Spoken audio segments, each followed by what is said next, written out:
Ito naman yung station ng San Andres PNR. Meron na rin mga gamit dun, oh.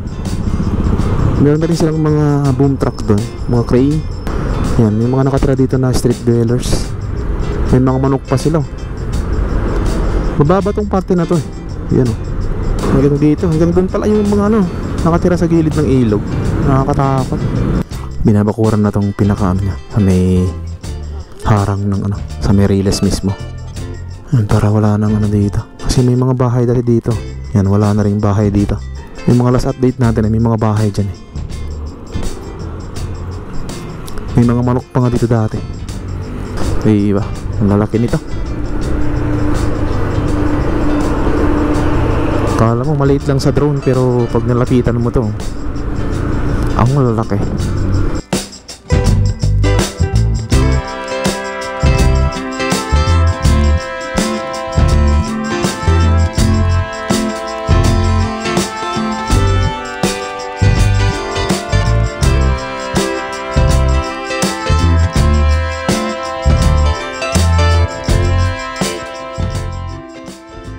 Good morning, guys. Andito tayo sa may Sobel Rojas Street dito sa may Makati. At mag-update tayo ngayon dito sa NSCR project. Try natin i-update dito banda hanggang dun sa may Santa Mesa. Try natin kung ano na yung meron na itong dito, mga bakod. Ito yung parte ng NSCR project, right of way. Ito yung papuntang south, ito banda. Yan, ito yung papuntang south. At may mga gamit na rin sila dito. Nabakuran na rin to, itong southbound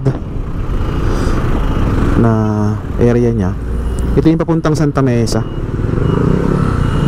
sa bandang kaliwa. Yan, so yan na siya.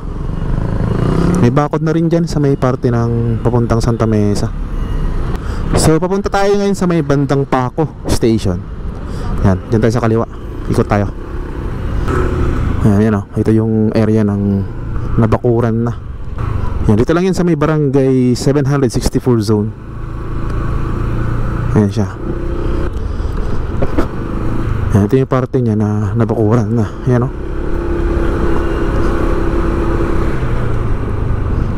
tapos daan din natin yung San Andres. Tapos Diamante Street. Yan, one way yata itong dinadaanan ko. Hindi kaya. Ayan.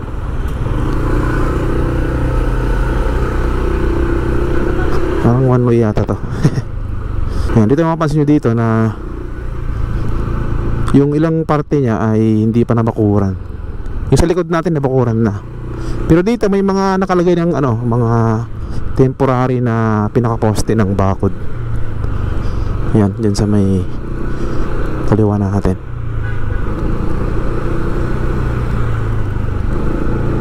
Mahaba to, hanggang dun yun. Puntahan natin hanggang Paco, sa puntang Santa Mesa. Yan. Ito yung pagitan ng Buendia tsaka Paco Station. Itong dinadaanan natin. So hanggang dito. So dead end to. Barangay 807 zone. Yan, nasaan tayo? San Andres. Yan na yung Osmeña Highway, dyan sa may harapan natin. Ito naman yung station ng San Andres PNR. Meron na rin mga gamit dun, Meron na rin silang mga boom truck dun, mga crane. Bale dito ay umpisa na rin yung pagkatanggal ng rails dito, tsaka mga rail track ties. So bali nag-start na rin sila dito kasi may bakod na rin yata. Yan mayroon na Tapos dito ay may mga bakod na pero wala pa yung pinaka niya, galba. Ayan. So nakaabang na to. Yung na lang yung kailangan nila, yung galba na nilalagay sa pinakadingding niya. Ayan. Nag-start na rin sila dito magtanggal ng rails, tsaka yung pinaka-ties nya, rail track ties. Ito naman yung pinaka-creek dito.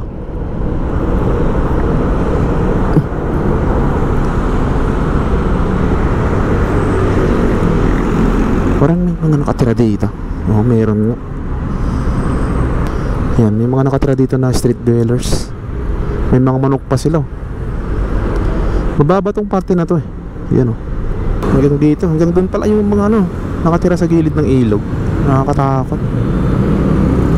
Kasi pag umulan ng malakas, sigurado to, itong mga nakatira dito ay maaabot tong bahay nila.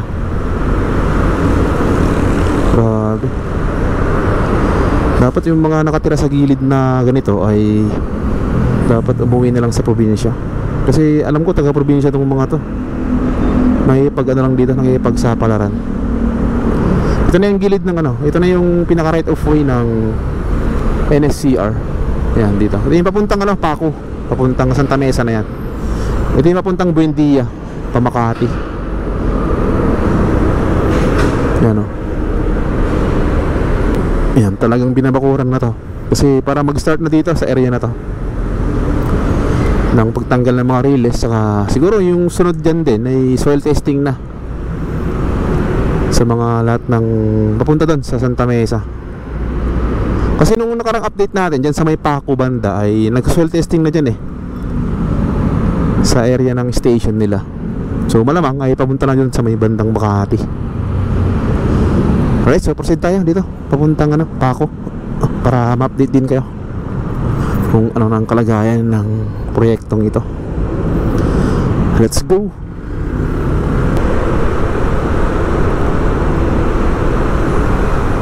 Ito yung off-ramp galing sa Skyway Stage 3, galing sa Makati, yan, SLEX.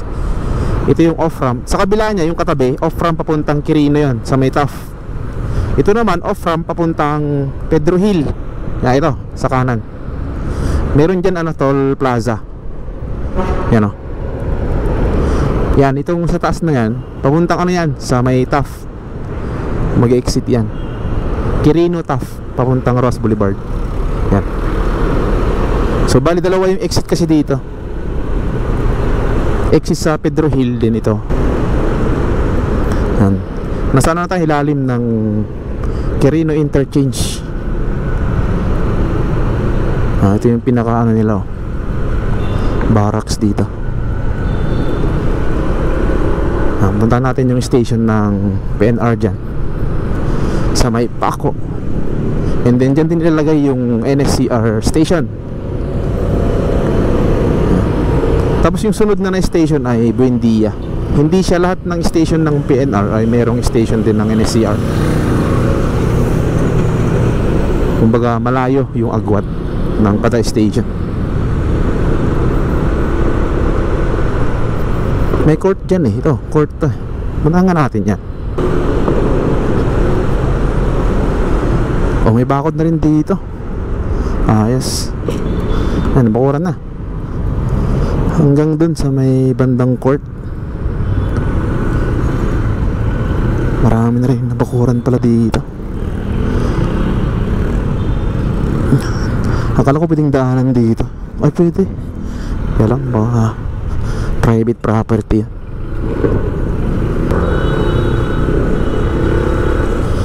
Yan, ikot na lang tayo dito. Ito yung station ng Paco PNR. Yan. Ayan, dito siya.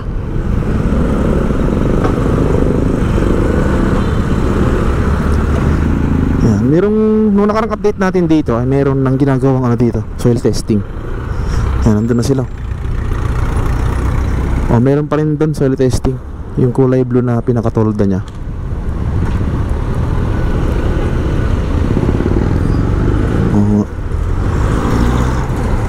Mukhang nagbabakod na rin sila doon sa parte na yan. Ang dami ng mga dito, workers. Ayos to. Proceed tayo sa may papuntang Santa Mesa.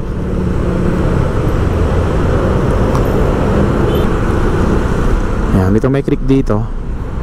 Yan, so pagka natapos na yung NSCR ay mas mataas na yung niya, rail track. Kasi elevated tong ginagawa nilang NSCR. So no need na tong dito, yung daanan sa may pinaka-creek niya. Kumbaga wala na yan. Gagawa sila ng mga viaduct na matataas. May bakod na rin pala dyan sa may party na yan. Dito tayo. Yan, dito tayo. Ito na yung release ng ano, PNR. May bakod na rin dito, diba?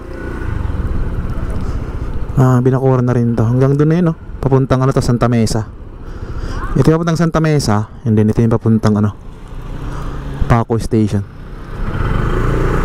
Malapit na rin para dyan eh. Malapit na yung station dyan ng Paco.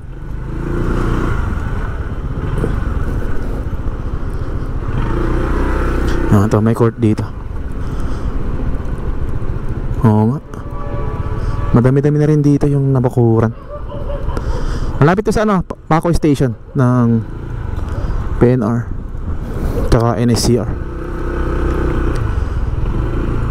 Ayos, barangay na to, 868 zone.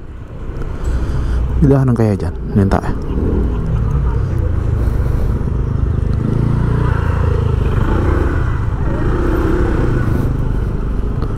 So bali umikot tayo ng umikot. Ito yung bandang right side, papuntang na to Santa Mesa. And then dito naman sa kaliwa, papuntang Paco to. So dito tayo sa may papuntang Santa Mesa. Kaya lang no entry oh. Ito, may mga bakod na rin dito.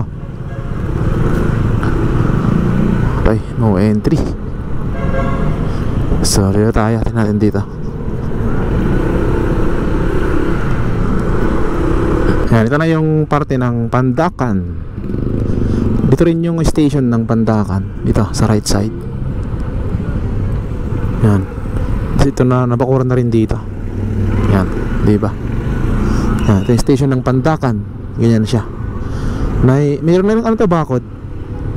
Itong Pandacan station. So, kaliwa tayo dito. Papunta na tayo sa may, ano, double decker ng NLEX connector. Yan o.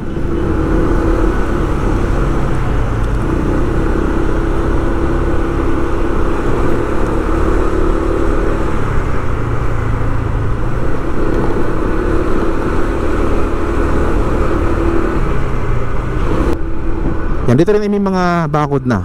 Yan, puntahan natin konti. Yan, sa may gilid ng pader.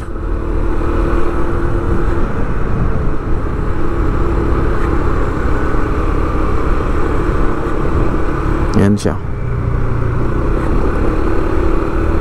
Ikot lang tayo.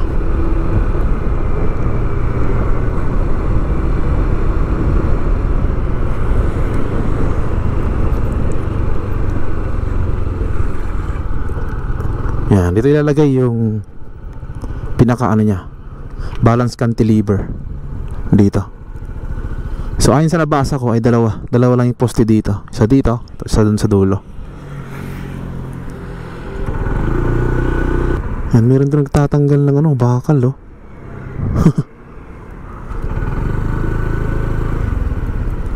Kaya mo yan kuya.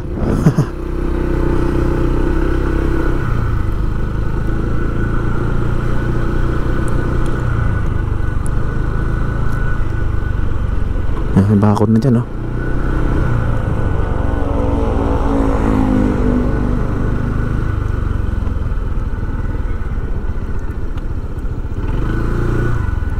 Yan, binabakuran na para wala nang makapasok di siguro dito.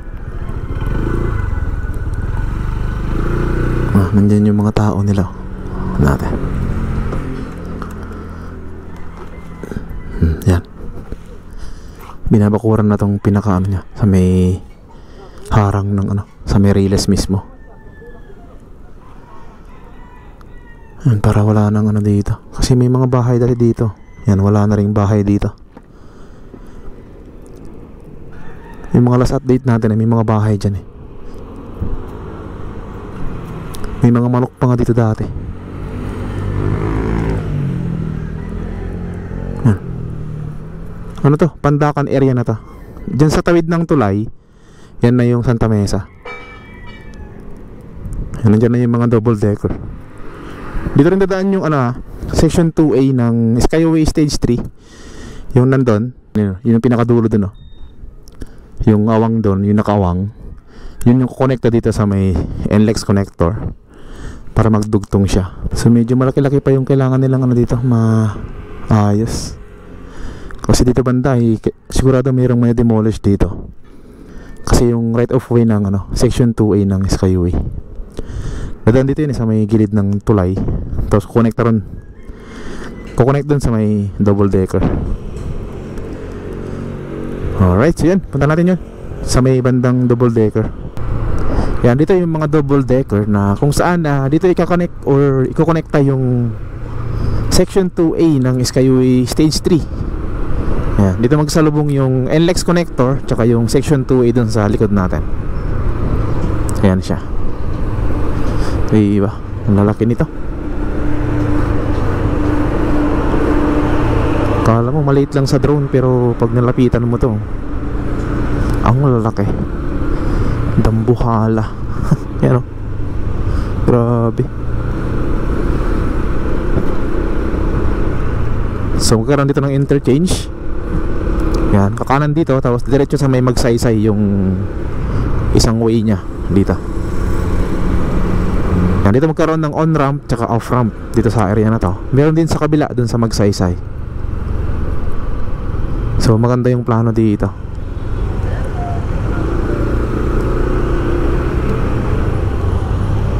Alright, so yan, dito na tapusin tong update natin. So salamat sa pagsama sa akin mula dun sa may San Andres hanggang dito sa may Santa Mesa.